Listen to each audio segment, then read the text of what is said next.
I want you to take the next minute to close your eyes and think about your comfort meal.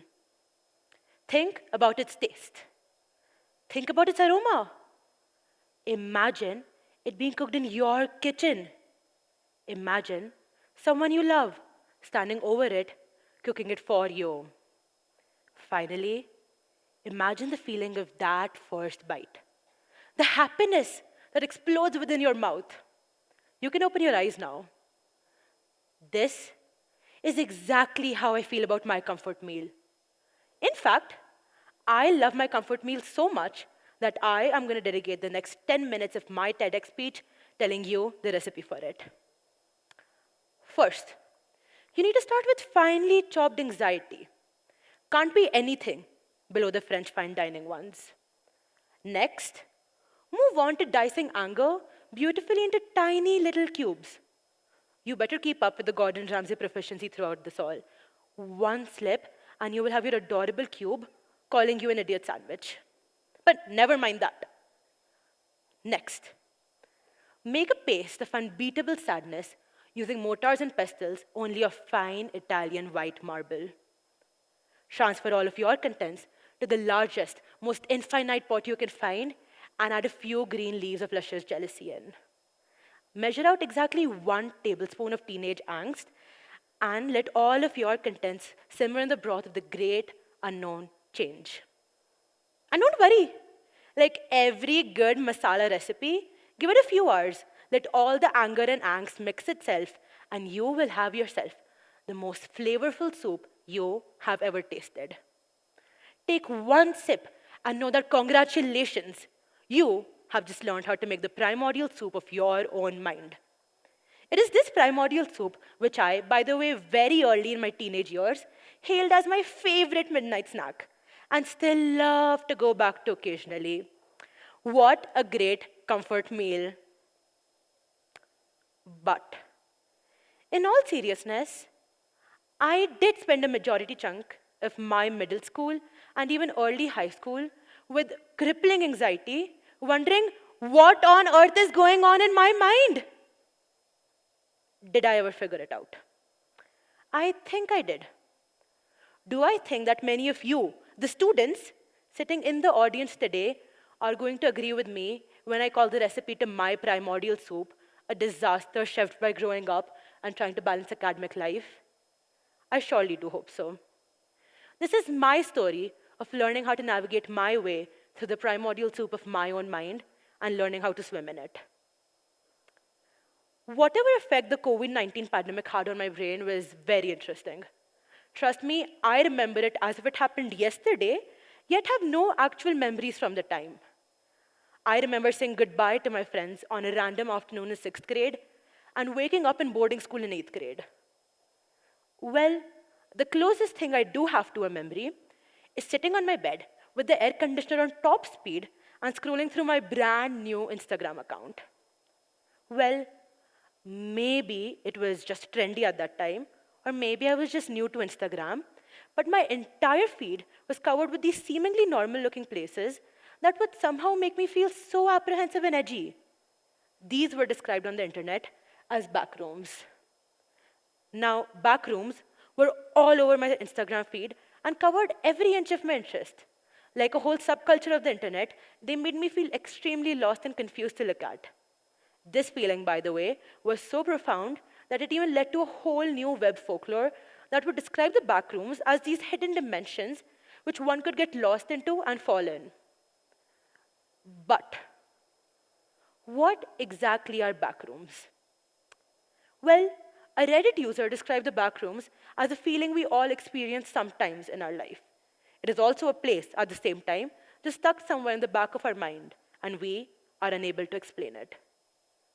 To make more sense of this for you, a backroom induces liminality. The word liminality is derived from the Latin word limen, meaning threshold. A liminal space can be either mental or physical. Physically speaking, my favorite example of a liminal space is a construction site. It used to be an empty plot of land, and it's going to be a building. But while it's in the process of that, it's nothing. When this feeling of nothingness is inside someone's mind, they are in a mental liminal space. Being in a mental liminal space can make one feel lost and confused or simply even undefined. A mental liminal space can occur due to external factors such as moving houses or a shift in one's routine, or even internal factors such as, you guessed it, growing up or self discovery. Now, backrooms essentially induce the same feeling in a person as a mental liminal space. This feeling is so profound that many award winning horror movies, such as The Shining, have actually incorporated imagery of backrooms to dramatize the emotions among the audience. Let me tell you, it was during this entire looking up on the internet session of mine that I realized whenever I felt like I was back in the primordial soup of my mind, guess what? Drum roll, please. I was actually experiencing liminality. Each time, due to some change in my routine, my style, my day, I was always lost and confused and did not know where I was in life. I realized that whenever I thought I was scared of change, you guessed it, I wasn't scared of change. I was scared of the limbo this change would put me in. Now, having found a word to describe my days in the primordial soup of my mind, I had to know everything about it. So, very, very naturally, like every single MYP student out there, I decided to write my personal project on the effect of liminality on hospital patients. For this, by the way, I thought it would be a great idea to spend 10 days strutting around one of the biggest hospitals in my city. To make this possible, I had to go through hundreds of admin staff meetings, thousands of HR staff meetings, and let me tell you, the most difficult task of it all, to find a doctor to take responsibility for me, the worst kind of person out there, a high schooler. But all of that was so worth it when I walked in on my first day to that hospital in my cotton shirt, linen pants, and my hair tied back in a two goody toes ponytail. This first day, by the way, also happened to be my 15th birthday. When the HR staff had asked me to report on the morning of 12th June, the opportunity was too unbelievable for me to say no. So there I found myself, entering that hospital with all the aspirations of a bright new year, so excited to see what my future holds. And obviously, like every single tragic comedy, just a few hours later, I found myself running up and down the fire staircase, trying to find my doctor in charge, who, by the way, had left me alone after stumbling upon one of his fancier doctor friends. As I stood in the center of the surgery floor, yes, the fourth floor of the surgery department, where no one without authorization is allowed, I had the same thought in my head I did a couple of years ago. What on earth is going on in my mind? The liminality of that hospital had dragged me right back into the primordial soup of my mind. But I soon came to realize how I was on the easier end of this. All I had to do was visit that hospital for a couple of hours every day and take notes. I realized it was the patients who actually had it difficult. I found out that as the liminality of the hospital increased, due to factors such as disruptive hospital stays, less frequently visiting family members, or even more painful treatments, the length of the hospital stay of the patient would prolong despite of their medical condition. This is how powerful liminality is. It can quite literally decide how you physically feel and react. And the next time I personally had this thought of liminality was when I came back to school after that vacation. My summer was split between a rather fancy hospital, to be honest, and the comforting walls of my own 4 bedrooms. And attending math class at 7 a.m. was not on my agenda. And it's not just me. Every year, every single of us student, we spent one whole semester attending the same classes, seeing the same people, and trust me when I say this, waking up at the exact same time. And then suddenly, vacations come in, exam weeks come in, or the worst of all, the year changes. And then everything, we had spent one whole semester trying to master and perfect now feels useless. Key is here again once more, change. And us students can often find ourselves in this limbo all over again. Especially when in a boarding school, my days are spent 1,000 miles away from my home on this exquisite hill covered in trees and birds and sunlight. And when I have to go back to Gujarat with a minimum of 100-degree Fahrenheit temperature, trust me when I say, I can't even get myself to leave the house for the couple of first days. And speaking realistically, whenever we go back home for the vacations, after the adrenaline rush of not having to wake up at 6 a.m. every day runs out, it is so easy to feel completely lost and confused. I mean, for me, I spent my first few days back at home walking around like a living cadaver, being able to see absolutely nothing beyond my own 2 feet, because my primordial soup would let me see nothing beyond my own misery. In other kids my age, this behavior can be manifested in forms such as oversleeping, being moody, being irritable. And thinking about it in a self-reflecting light, I know we can be completely insufferable during this time. But can we really be blamed for it? I mean, to us, it feels as if our entire life has been uprooted and dislocated. While I think we certainly can't be blamed for it, as being in this limbo is natural and something every one of us goes through, I do believe that we, the students, can deal with it better. When I feel lost and confused, I like to ground myself.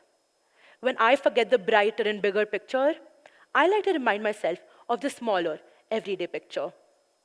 When I don't know who I am anymore, whether I'm a student, a teen, or a vacationer, I like to go back to my original identity. I like to repeat to myself, I am Prisha. In this fast-paced, ambitious world, where we students are taught to be a part of a continuous rat race, it is so easy to completely forget who we are. Do any one of us actually remember our original identities? Am I a student, a teen, a vacationer? Probably. But all of that changes. You know what remains constant? The fact that I am Prisha. Even when I enter a seemingly never-ending limbo, even when my entire life changes and is never going to be the same again, the only thing that remains constant is that I am Prisha. My original identity can be enough. Your original identity can be enough if you let it be enough. As you float in the primordial soup of your mind, yell out your original identity. Remind yourself of how colorful and unique you truly are. Trust me when I say this, you don't always need to know exactly where you are in life to know that you are safe and loved. But will going back to your original identity help you forever leap out of this primordial soup and attain ultimate happiness? Not at all. Will it even ensure that you don't sink further into it? Not really. So, what will it do? Reminding yourself of your original identity will help you mark this primordial soup of your mind as your own territory and gain control over it. Let me let you in on a little secret. I have spent the past 10 minutes telling you all about this primordial soup and how to get out of it. But have I ever truly gotten out of it? Probably, but probably not. I have come to realize that being in this limbo is a natural part of all of our lives. And at some point or the other, all of us will find ourselves in the deepest point of our primordial soup again. What to do then? Well, in the words of my icon Dory, I like to remind myself, when life gets you down, you know what you got to do? Just keep swimming. Just keep swimming. I have come to terms with the fact that floating in this primordial soup is not as bad as 13-year-old me thought it would be. And that I actually quite enjoy going through the high and low tides of life, waiting to see where I will end up. Thank you so much.